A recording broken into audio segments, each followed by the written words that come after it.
नमस्कार, मेरा नाम है वैशाली और आप देख रहे हैं जागो दिल्ली जागो न्यूज़। इस वक्त मैं मौजूद हूँ रोहिणी सेक्टर 24 में। यहाँ पर north west zone badminton championship की प्रतियोगिता रखी गई है। यहाँ पर आप देख सकते हैं बहुत सारे बच्चे, पेरेंट्स, कोच इस टूर्नामेंट का हिस्सा हैं। आज यह फाइनल टूर्नामेंट है, कौन जीतेगा इसका फैसला आज होगा। यहाँ पर भूपेंद्र सिंह राठी मंच पर मौजूद है। यहाँ बच्चों का मैच चल रहा है। काफी सारे मैचेस आज होने वाले हैं, लेकिन आज ही थोड़ी देर में यह भी फाइनल रिजल्ट पता लग जाएगा। आए हुए अतिथियों को भूपेंद्र सिंह राठी जी सम्मानित करते हुए नजर आ रहे हैं। निगम पार्षद जय भगवान जी भी मौजूद हैं। इन सब बच्चों को गिफ्ट हैम्पर भी दिया जा रहा है। किशोर अवस्था में देश की नंबर 1 बैडमिंटन प्लेयर थी। आज की तारीख में ये नेशनल बैडमिंटन एसोसिएशन की राष्ट्रीय प्रेसिडेंट है और अभी भी दिल्ली कैपिटल बैडमिंटन एसोसिएशन की स्टेट प्रेसिडेंट और साथ में अभी भी खेलों का प्रोत्साहन देने का इनका जज्बा बड़ा सराहनीय है। पहले और अब में अमिता जी क्या अंतर महसूस करती हैं जब आप खुद यंगर तौर पे खेला करती थी और अब आप यंगरों को बढ़ावा देती हैं? तब खिलाड़ी थी, आज खेल ऑर्गेनाइज कर रही हूँ। प्रथम अंतर तो यही है, समय बदला है। आज बड़ी खुशी के साथ मैं कह सकती हूँ कि जो चैलेंजेस हमारे समय पर हमको फेस करने पड़े हैं उसके अपेक्षा आज बहुत सुविधाएं बढ़ी हैं। आज स्पोर्ट्स को मैं विशेष रूप से अपने प्रधानमंत्री जी को इस बात की कोटि कोटि बधाई देती हूँ कि उन्होंने स्पोर्ट्स को एक रिक्रिएशन से एक प्रोफेशनल स्टेटस जो देश में दिया है। आज खिलाड़ी की रिकग्निशन देश भर में एक प्रोफेशन की तरह होती है। ये सबसे जी बोलते जाइए। इस वाले को मना कर जी इस आप ये सब एडिट करने वाले कैसे करेंगे? इतना टर्पड़ करवा 2 सेकंड के लिए रुक सकती, मैं इसे बंद करवा ये ना, इसकी वजह से आपकी आवाज़ आप बच्चों को चलिए। किशोर अवस्था में देश की नंबर 1 बैडमिंटन प्लेयर थी। आज की तारीख में ये नेशनल बैडमिंटन एसोसिएशन की राष्ट्रीय प्रेसिडेंट है और अभी भी दिल्ली कैपिटल बैडमिंटन एसोसिएशन की स्टेट प्रेसिडेंट और साथ में अभी भी खेलों का प्रोत्साहन देने का इनका जज्बा बड़ा सराहनीय है। पहले और अब में अमिता जी क्या अंतर महसूस करती हैं जब आप खुद यंगर तौर पे खेला करती थी और अब आप यंगरों को बढ़ावा देती हैं? तब खिलाड़ी थी, आज खेल ऑर्गेनाइज कर रही हूँ। प्रथम अंतर तो यही है, समय बदला है। आज बड़ी खुशी के साथ मैं कह सकती हूँ कि जो चैलेंजेस हमारे समय पर हमको फेस करने पड़े हैं उसके अपेक्षा आज बहुत सुविधाएं बढ़ी हैं।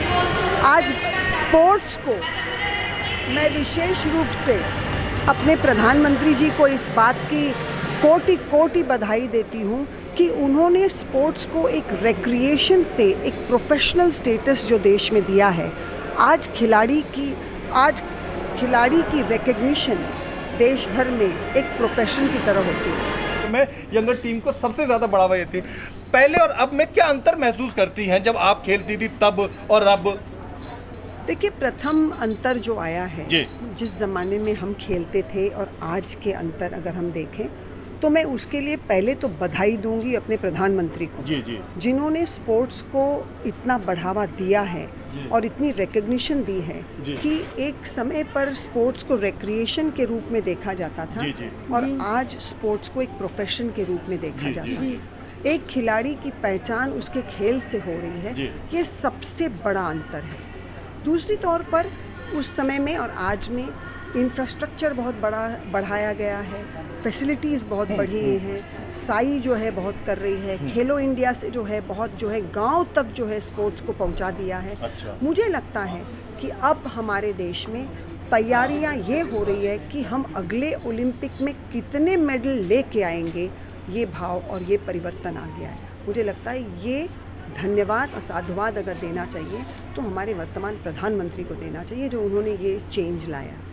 20 साल पहले जब आप खुद खेला करती थी तो उस ज़माने में जहाँ तक मैं याद करता हूँ तो लड़कियों को बड़े अचंभित दृष्टि से देखा जाता था कि खेलों में जा रही हैं, कहीं मुंबई गई। अब तो शायद विदेश तक होकर आई थी ना खेलने के सिलसिले में।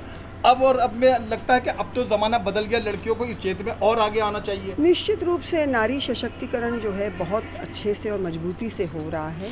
सरकार, समाज और परिवार सभी अब लड़कियों को बराबरी का हिस्सा दे रही हैं और आगे बढ़ावा दे रही हैं। उसमें हमारी लड़कियां भी अपना प्रदर्शन, अपना खेल, अपनी प्रतिभाओं को प्रदर्शित कर रही है और आगे आ करके बहुत अच्छे परफॉर्मेंसेस दे रही हैं। मैं उदाहरण तौर पे अगर नाम लूँ तो बैडमिंटन में ही हमारी पीवी सिंधु और साइना नेहवाल ने ओलंपिक्स में, कॉमनवेल्थ में जितने मेडल्स लाए हैं, ये निश्चित रूप से अनुकरणीय है और प्रशंसनीय है। तो आज लड़कियों को सरकार, समाज, परिवार सारे लोग इनकरेज कर रहे हैं और लड़कियां बहुत बराबर से आज खेल में अपना प्रदर्शन कर रही है।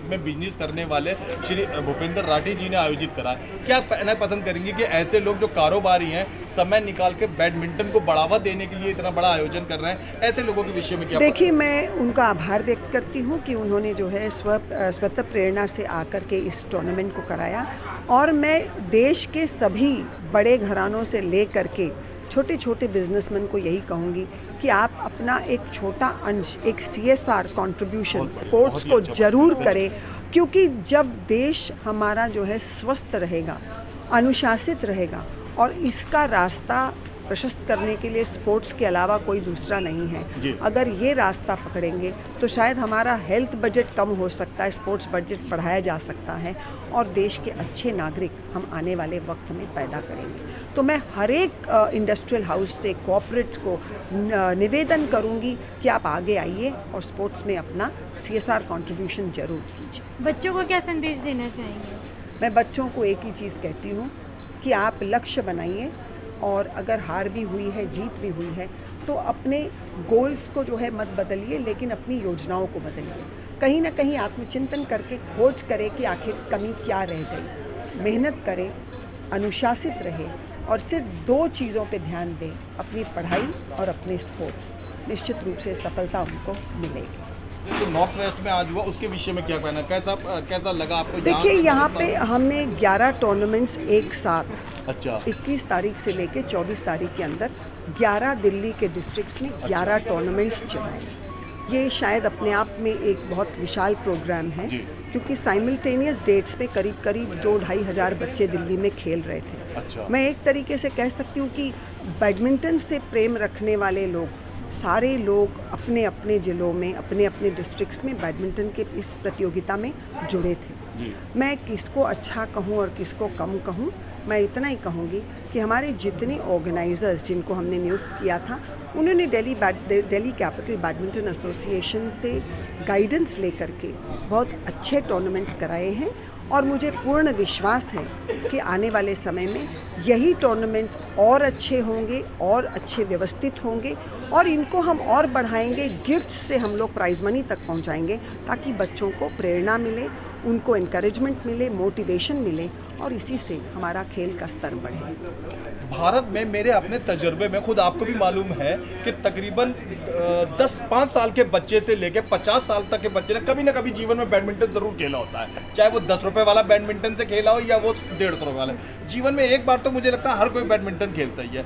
इस बैडमिंटन की जब ये स्थिति है कि हर भारतीय ने उसे खेला होता है, तो भी आप महसूस नहीं करती कभी कभी कि अन्य खेलों के मुकाबले इसको बढ़ावा सामाजिक, आर्थिक और सरकारी तौर पे थोड़ा कम मिल पा रहा है? हाँ, इसमें एक ही चीज़ आती है कि बैडमिंटन सामान्य तौर पे खेलना, ओपन में खेलना, प्लास्टिक शटल के साथ खेलना, वो एक अलग शौक है। अच्छा। लेकिन अगर आप प्रोफेशनल बैडमिंटन की बात करते हैं तो उसके लिए जो है थोड़ा खर्चा इस गेम में ज़्यादा होता है। हमारे जो शटल कॉक्स है वो रादर एक्सपेंसिव होते हैं। अच्छा, बहुत एक्सपेंसिव मतलब होते हैं। गली कूचों में 10 रुपए वाली मिलती है, उसके मुकाबले तो इसका दाम ये कई गुना। बूस्ट फेदर की शटल्स होती हैं और जल्दी टूटती हैं, तो ये एक एक्सपेंसिव गेम है। तो इसके लिए जो है हर एक अगला इसको अफोर्ड नहीं कर सकता है। लेकिन आज मैं गर्व से के साथ कह सकती हूँ कि सरकार का बहुत बड़ा अनुदान है खेल की तरफ, स्टेट और सेंट्रल बिल्कुल दोनों का। और दूसरी तरफ मैं ये भी कहना चाहती हूँ कि इंफ्रास्ट्रक्चर इतना बढ़ गया है कि बच्चे अब आगे आ रहे हैं। सो ओवरऑल मुझे लगता है कि बैडमिंटन आज देश में सिंधु, साइना, श्रीकांत, सात्विक, चिराग, ये हमारे जितने आज टॉप प्लेयर्स, लक्ष्य सेन, ये जितने हमारे प्लेयर्स आज मेडल्स ला रहे हैं, मुझे लगता है एक मेडल सिंधु जीतती है तो 1 लाख बच्चे इस देश में और बैडमिंटन खेलना शुरू करते हैं। मेरी लड़की सो ने भी यही कहा, सिंधु लाई तो मैं क्रिकेट के बाद अगर कोई गेम आज मुझे देश में पॉपुलर दिखता है तो वो बैडमिंटन ही है।